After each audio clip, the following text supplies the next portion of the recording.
Hi there. We always talk about the special sauce that our firm uses to help studios across the country be more focused on their key performance indicators and on looking at how they're doing compared to their competition and their other studios across the country.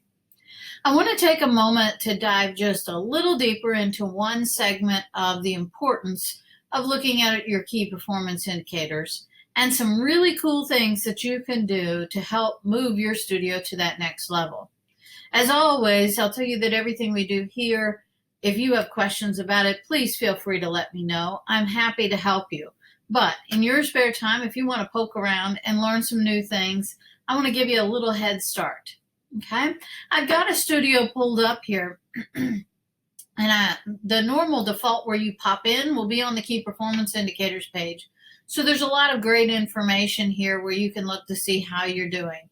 So all of these are clickable and live links and will give you direct feedback on each of the indicators, including how that indicator is even calculated and knowing where your target should be versus where you were at.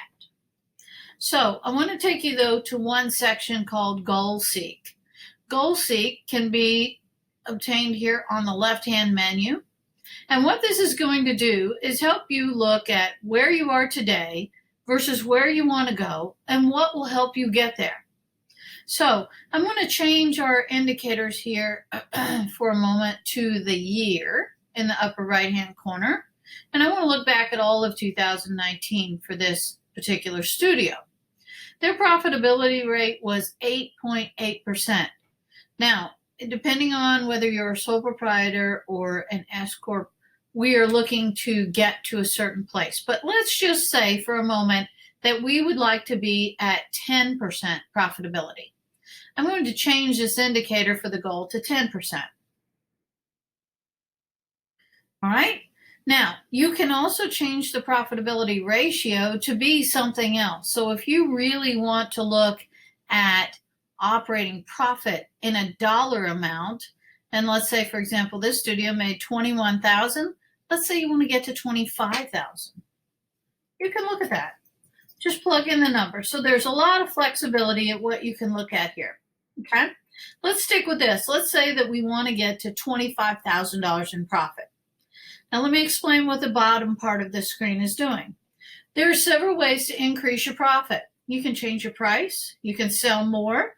You can reduce your costs of your product that you sell, or you can reduce your fixed costs, things like rent, utilities, things that are not variable based on the number of customers who walk through your door.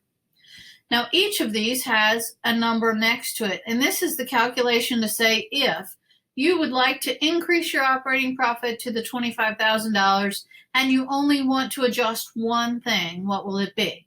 Well, for price, you would have to have an increase of 1.53%. Or if you said, no, I want to keep my prices consistent, but I need to change the volume, you would need 1.94%. But let's talk about what happens if you do a combination of things. How do you project what that needs to be? So let's give you a little plug in here for a moment. And I want to change this a little more optimistic. I'm going to go up to 30,000 for a moment. Okay, let's add some dreaming in here. All right, so in this case, let's say that you want to do a combination of things.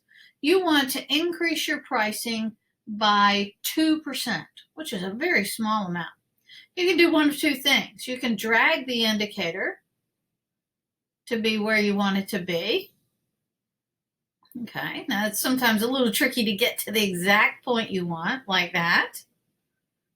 Or you could just type in the field right here and say 2%. All right, that tells me that if I just did a 2% price increase, I would increase my profit to $26,125. So let's say we do a combination of things. Let's say that our volume, we're also going to have an increase in volume of 1%. So 1% more brings us up to $28,090. Okay? And we are going to cut our fixed expenses by 1%. Let's say 2. Let's go all out. Okay? If we do that, that's going to take us, excuse me, it should be -2. I'm not going to increase our fixed costs. I want to decrease them. All right, so if we go up to -1.12%, we will have achieved our goal. So you can see that this will give you some great what-if scenarios, especially when we talk about pricing. I use this a lot to demonstrate to folks what bottom line impact they can have by a simple thing.